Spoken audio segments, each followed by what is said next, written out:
कमरिया बाटे लल्लन टॉप तू झकास लागेलू। कमरिया बाटे लल्लन टॉप तू झकास लागेलू। लाली बाली कजरा के तू खोलेलू दुकान बड़ा बबाल बालू हो।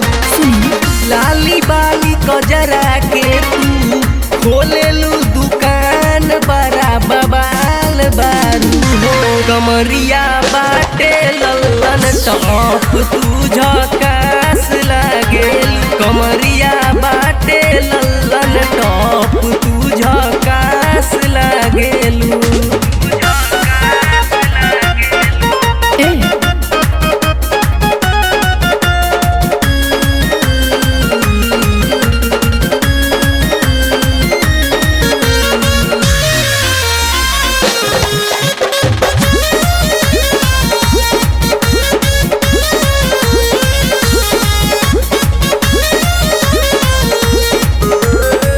चढ़ल बा जवानी जब से लागेलू कटार हो।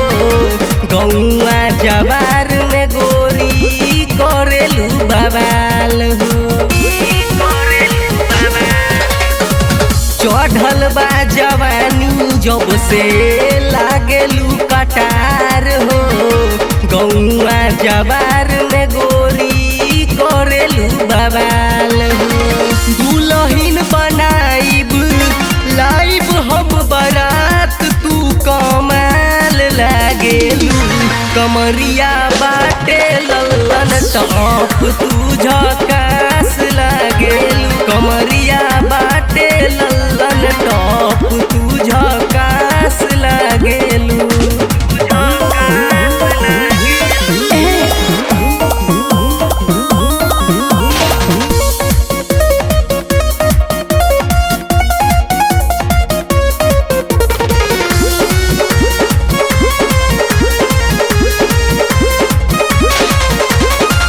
आशिक अभिषेकवा के कोई देहलू घायल हो। जब जब बाजे गोरी पौआ के पायल हो।